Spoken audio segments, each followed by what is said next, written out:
وقال النبي صلى الله عليه وآله وسلم خير أمتي قرني ثم الذين يلونهم ثم الذين يلونهم أو كما قال عليه الصلاة والسلام. پاک پڑھی اللهم صل على سيدنا شفيعنا حبيبنا كريمنا نبينا مولانا محمد وسلم. صلوا عليه صلاة وسلام عليك يا رسول الله صلی اللہ تعالی علیہ وسلم. میں سمجھ سکتا ہوں آپ لوگوں کی فیلنگس کو. آپ لوگ اور جو ہے وقت نہیں گزارنا چاہتے.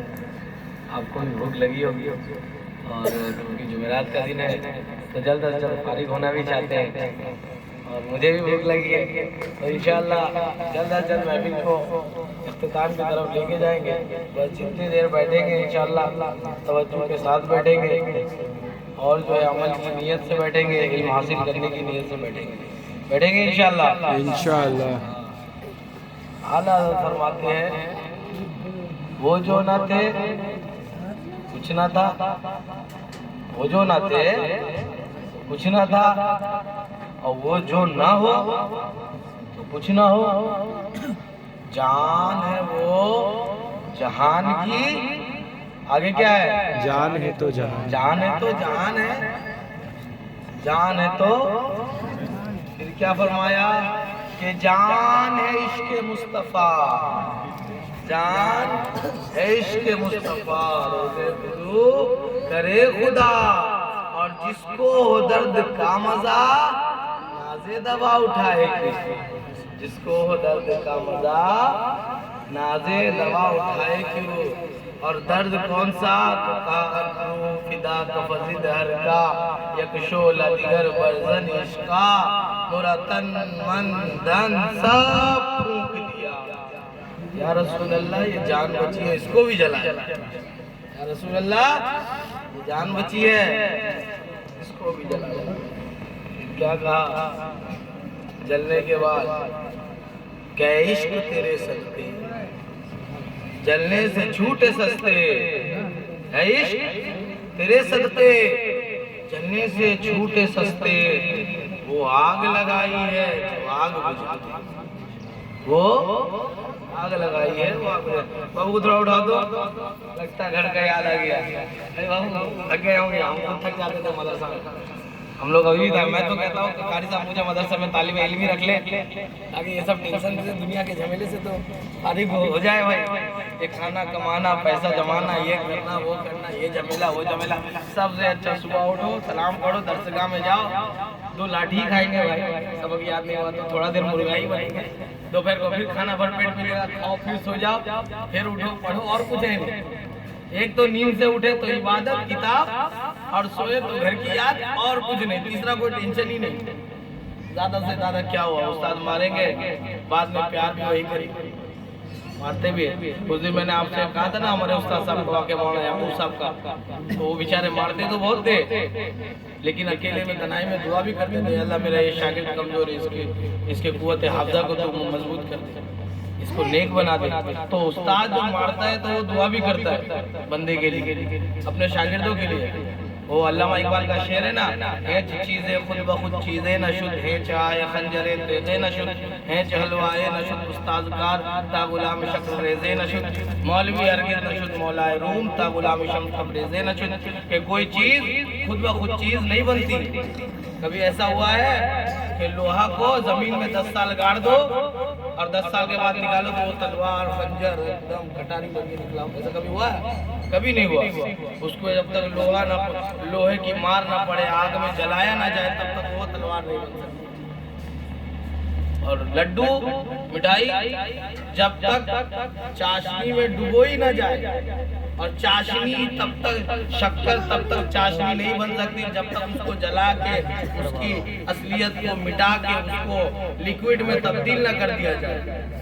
مولوی روم اتنے بڑے فلسفے کے مالک, فلسفے میں اتنے ماہر, ایسے تھوڑی ولی اللہ بن گئے تھے جب تک شمس تبریز کی غلامی نہیں کی, جب تک شمس تبریز رحمۃ اللہ تعالیٰ علیہ کی غلامی میں نہیں آئے تھے کوئی چیز خود بخود چیز نہیں بنتی. آپ آج مدرسے کے طلبہ ہیں, کل آپ میں سے کوئی جو ہے قوم کا امام بنے گا, کوئی خطیب بنے گا, کوئی نقیب بنے گا, کوئی پیر بنے گا, اور کوئی ایسا ہاتھ چومنے والا پیر بنے گا.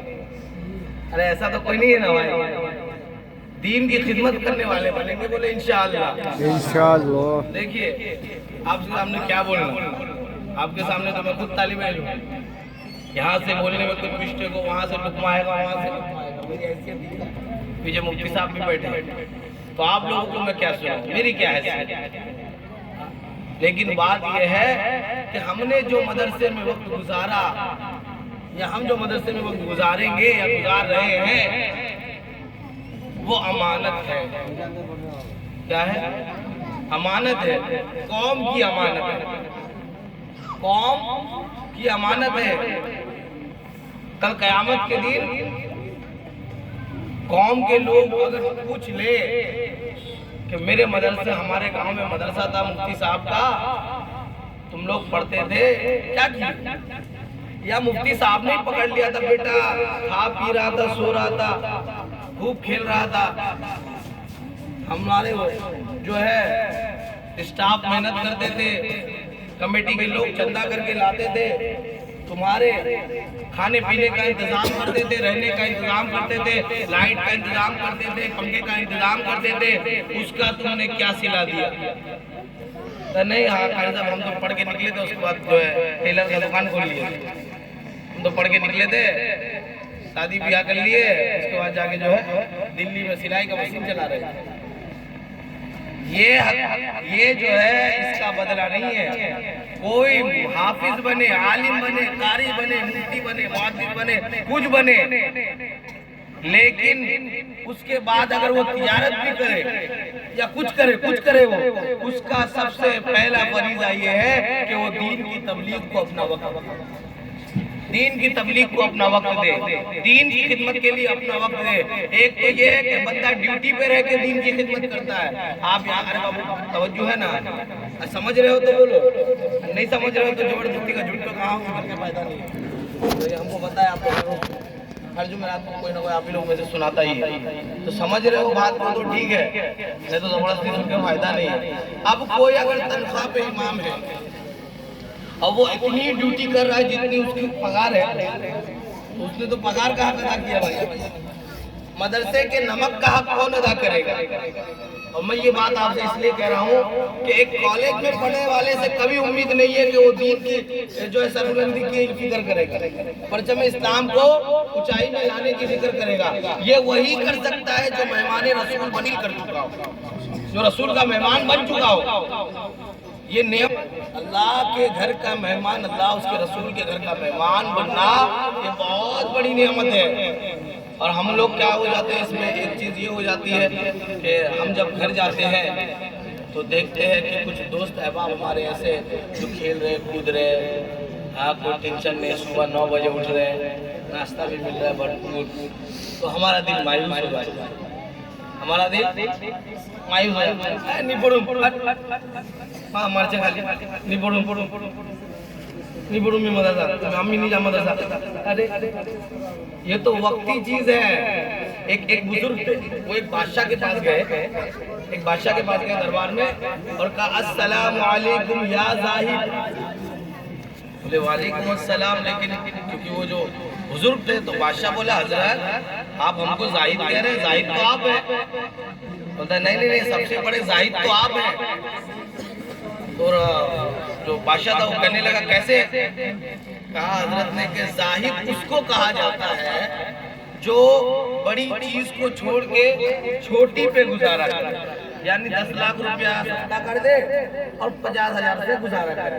تو تم زاہد اس لیے ہو کہ تم نے آخرت کی لامحدود سکون چین والی آرام والی زندگی کو چھوڑ کے دنیا کی مختصر سی آرام والی اور مختصر سی چین والی زندگی کو لے کے اللہ پاک سے گزارا کرے, اور اسی پر راضی ہو گئے, آخرت کی طلب نہیں کی, تو اسی لیے تم زاہد ہو. تو بادشاہ کے سمجھ میں آیا کہ یہ تو تھپڑ مار رہا ہے لیکن جوتا بھی لا کے, تھپڑ تو مار رہا ہے لیکن جوتا بھگا کے بعد میں چما بھی لے رہا ہے گال پہ کہ بھائی تو اچھا ہے. تو یہ جو بظاہر ہم دیکھتے ہیں کہ لوگ ہمارے محلے میں بچے کھیل رہے ہوتے, کود رہے ہوتے, اور ہمارے دلوں میں افسوس ہوتا ہے کہ ہم تو مدرسے میں چلے گئے, وہاں تو ہم کو ہاسٹل میں قید رہنا پڑتا ہے, جو باہر نہیں نکل سکتے, درسگاہ میں پڑھنا پڑتا ہے دن بھر, کھانا پینا وہیں, سونا امی ابا سے دور, شادی بیاہ کرنا پھرنا سب سے دور, ٹینشن میں رہتے ہیں. تو یہ تو وقتی ہے, لیکن جب آپ پڑھ لکھ کے رسول اللہ صلی اللہ علیہ وسلم کا مقدس معظم دین سیکھ کر نکلوں گے, تب آپ دیکھیں گے کہ آپ کے مقام میں اور ان کے مقام میں کتنا فرق ہوگا. تب آپ کو پتا چلے گا کہ آپ کا مرتبہ کیا ہے اور ان کا مرتبہ کیا ہے, اور آپ کی کوئی حیثیت نہیں ہے, میری کوئی حیثیت نہیں. حیثیت جو کچھ ہے, عزت جو کچھ ہے, اللہ اس کے رسول کے دین کی ہے, اور ہم لوگوں کو جو عزت ملتی ہے وہ بھی اللہ اس کے رسول کے دین کے سب کے ملتی ہے. اور اس دن کو چھوڑ کے کوئی چاہے کہ میں پیسہ کما کے, دولت کما کے, عزت والا, نام والا بن جاؤ, تو ایسا کچھ نہیں ہوتا. ابھی ایک صاحب تھے نا, وہ عزت اور ذلت والے جو سوشل میڈیا میں ان کو پتا ہوگا, تو بندہ پیسے سے, نام سے, فالوور سے, عزت و ذلت کا مالک تو اللہ ہے. نام سے عزت تھوڑی ملنے والی ہے. اللہ جسے عزت دے, اور اللہ پاک نے عزت, کامیابی, ہر چیز کی اپنے مبارک دین میں رکھی. تو جس کے زندگی میں دین ہوگا وہ دونوں جہاں میں کامیاب ہوگا, اور جس کے زندگی میں دین نہیں ہوگا وہ یہاں پہ بھی کامیاب نہیں ہوگا اور آخرت میں بھی کامیاب ہوگا. بابو لوگ گھر جاتے ہیں آپ, اس دن میں نے ایک بات کہی تھی جہاں پہ بات ختم ہو گئی کہ گھر جائے تو نماز کی پابندی کی پوری کوشش کرے, کہ کچھ بھی ہو نماز اپنے بستی کی مسجد میں پڑھے, وہ بھی باجماعت, کیونکہ آپ کا نماز پڑھنا لوگوں کی آنکھوں پہ ایسا چبھے گا جو میں کیا بیان نہیں کر سکتا. اصل میں اب ہم لوگ فیلڈ میں دوڑتے ہیں نا, ہم لوگوں کو پتا ہے کہ جب ایک مدرسے کا طالب علم مسجد میں آ جاتا ہے نا, تو اچھوں کے کلیجے میں جو نا ایسی ڈر گھس جاتا ہے کہ اب اگر ہم شریعت کی مخالفت کریں گے تو پکڑنے والا آ گیا ہے. بظاہر وہ ناظرے کا طالب علم ہے, اس کو کیا معلوم کہ یہ ناظرے کا طالب علم ہے, لیکن لوگ پھر آپ کو مسجد میں دیکھ کر مسجد کی بے حرمتی کرنے سے ڈرتے ہیں. آپ کو دیکھ کر لوگ شریعت کے قانون کے ساتھ کھیلنے سے ڈرتے ہیں. تو آپ کا مسجد میں ہونا بہت ضروری ہے, اور یہ چیز تو مدرسے میں ہمیں کرنا ہی رہتا ہے. نماز تو ہم الحمدللہ پڑھتے ہی ہیں, تو گھر میں جا کے پڑھیں گے تو کون سی بڑی بات ہے, کوئی بڑی بات ہے. اے بابو دے دینا, ہم لے کے چل جائیں گے, گھر میں بہت ضرورت ہے, ابھی بیٹھ جاؤ, رکھ لو. ہاں گھر میں تو ہو جائے گا, سب گلاب پانی ٹھیک ہے. اور کسی کو ادھر ادھر کا ضرورت ہے تو بول دیجیے گا, لے لیں گے, کیا ہے, جاتے ہوئے دکان میں, ابھی بعد میں لیجیے گا, ٹھیک ہے. گھر میں جا کے ہم نے کیا کرنا ہے, ارے بولیے, گھر میں جا کے کیا کرنا ہے, نماز کی پابندی کرنی ہے. کچھ بھی ہو جائے, امی بولی جا انڈا لے کے, امی انڈا کا پیسہ دیجیے, نماز پڑھ کے لیتے ہوئے آتے ہیں. یہ دھیان رکھنا ہے. منی جا کھا لے تو مدرسے سے انہوں کبھی نہیں, کبھی بھی ماں باپ سے آپ جو ہے آرگیو نہ کرے, ماں باپ سے بحث نہ کرے, کیونکہ آپ کو دیکھ کر ہی مدرسے کے لیے لوگ اپنے بچوں کو تیار کریں. سب سے بڑی بات, آپ گئے اپنے موڈ میں, اپنے آپ مزاج خراب تھا, نماز پڑھنے نہیں گئے, کھیلنے چلے گئے اپنے مزاج کے لیے, لیکن کیا ہوا, آپ کی وجہ سے دین کا نقصان ہوا. کیسے کہ آپ کو کسی نے دیکھا کہ نماز کے وقت آپ کھیل رہے ہیں, امی سے آپ بحث کر رہے ہیں, تو بولا میں مدرسے میں نہیں بھیجوں گا اپنے بچوں کو, مدرسے میں بھیج کے یہی حال ہے. تو اللہ کرے کہ میری بات آپ سمجھ رہے نا بھائی, آپ کو غلطی تو نہیں, فوراً اصلاح کیجیے, میری کیا ہے, فوراً اصلاح کیجیے. تو سب سے پہلی بات کہ اپنے استادوں کا احترام, مدرسے کا احترام, مدرسے کی چٹائی, پنکھا, اینٹ پتھر, ہر چیز کا احترام کرنا ضروری ہے. ہم لوگ کیا کرتے تھے, جب میں پہلی بار مدرسہ گیا تھا, تب جیسے دستار بندی کا دن آیا, کچھ لونڈے ایسے تھے, ہم لوگ تو چھوٹے تھے اس ٹائم, بریلی شریف میں, جامعہ غوثیہ میں, بولے آج تو مدرسے, آج تو چھٹی, آج کے بعد تو رہنا نہیں ہے. پورا پنکھا ان کا ٹیڑھا کر دیا, پورا پنکھا ان کا ٹیڑھا, کھڑکی اڑکی توڑ دیا. بولتے پورا مدرسہ کا بندہ بولے آج ہی لینا ہے. جتنا مطلب کمیٹی والوں سے دشمنی تھی پورا مدرسے پہ ہوتا. ارے بھائی تم چلے جاؤں گے, اگلے سال پھر کوئی آئے گا, تم نہیں آئے گا, کیا ہے کہ میں اب نہیں پڑھوں گا, لیکن اگلے سال پھر کوئی آئے گا نا اللہ کے رسول, اللہ اس کے رسول کا دین سیکھنے, تو اس کے لیے آپ نے آزمائش کا انتظام کیا کہ نہیں, آپ نے اس کے لیے تکلیف کا انتظام کیا کہ نہیں. تو مدرسے کی چیزوں سے محبت کریں, یہ مدرسہ رسول اللہ کا گھر ہے. اور آپ کے سامنے کوئی رسول اللہ کے گھر کو یا آپ کے ہاتھ رسول اللہ کے گھر کو نقصان دے، اللہ اکبر، تو پھر ہم کہے کہ پھر نعرہ تکبیر نعرہ رسالت والے بیکار ہے۔ تو آج کرے گا مدرسے کی کسی چیز کو نقصان نہیں کرے گا۔ ارے بولیے بھائی، نہ میرا نقصان کرنے کا ارادہ بنا لیا نہیں نا، ہاں مدرسے کی کسی چیز کا نقصان نہیں کریں گے، مدرسے کے ہر چیز کا احترام کریں گے اور اپنے گاؤں گھر جا کے نماز کی پابندی کریں گے اور اسباق پہ دھیان دیں گے، سبق پہ، ارے بولیے بھائی، سبق پہ دھیان دیں گے، سبق پہ دھیان دینا بہت ضروری ہے۔ بعض اوقات ایسا ہوتا ہے کہ ہم سبق پہ دھیان دیتے نہیں ہیں، اس کے بعد جب ہم پڑھ کے نکل جاتے ہیں، گیپ پہ گیپ گیپ پہ گیپ گیپ پہ گیپ کر کے ہم پڑھ کے نکل گئے کسی طرح سے، جب دنیا میں ہم نکلتے ہیں، مدرسے کی دنیا سے باہر کی دنیا میں نکلتے ہیں اور وہاں پر جو ہے ہمیں فیس کرنا پڑتا ہے، تب ہمیں پتہ چلتا ہے کہ ہمارے اندر کتنی کوتاہی ہے، اور اس وقت افسوس ہوتا ہے، اور اس وقت کا افسوس کسی کام کا نہیں۔ اور آپ حضرات بھی بور ہو رہے ہیں، میں اس سے زیادہ گفتگو نہیں کروں گا، بس اتنا آپ حضرات سے گزارش ہے، آپ طلبہ ہیں، رسول اللہ کے مہمان ہیں، یہ سعادت ہم لوگوں سے ہمارے پاس اب نہیں رہی، اب ہم مدرسے میں جو ہے نہیں رہتے، اللہ کرے کہ ہمیں پھر سے اللہ طالب علم بنا دے، مفتی صاحب جیسے علماء کی صحبت کا خادم بنا دے۔ تو آپ لوگوں سے گزارش ہے کہ آپ لوگ اپنے آپ کو نکھارنے کی کوشش کریں، تھوڑا سا یہ دور بدل چکا ہے، میرے زندگی دور بدل چکا ہے، تھوڑا سا نا پرہیز کرے، گندے کپڑے بالکل نہیں۔ رسول اللہ کا مہمان ایسا رہتا ہے کیا؟ شادی میں جاتے گا تھا بنٹن کے، تو رسول اللہ کا مہمان کیسا رہنا چاہیے؟ ایک دم مست فرسٹ کلاس، قرآن پاک ایک دم ہائی کوالٹی میں، کہ آپ کو دیکھ کے لوگوں کو لگے نا مدرسے کا بچہ تو بھائی ماشاءاللہ، آپ کو دیکھ کے ایسا نہ لگا ہے مدرسہ چھوڑ کچھ نہیں ہے، کپڑا اللہ ہے، سمجھ رہے میری بات؟ تو آپ جو فیس ہے، ہمارے سنیت کا فیس ہے، آپ کو دیکھ کے لوگ اپنے بچوں کو مدرسے کی طرف بھیجیں گے، تو اپنے آپ کو ہر طرف سے، ہر اعتبار سے اچھا مینٹین کرنے کی کوشش کرے، اور عمل ہو، علم ہو، کپڑے لگتے ہر طرف سے، تو اللہ پاک ہماری اور آپ کی اس چھوٹی سی بیٹھک کو قبول فرمائے، اور میرے حق میں دعا کرے کہ اللہ مجھے ہمیشہ اپنے دین کی خدمت کے لیے قبول فرمائے، اور ہم سے ہمیشہ دین کی خدمت لے۔ وما علینا الا البلاغ المبین۔ السلام علیکم۔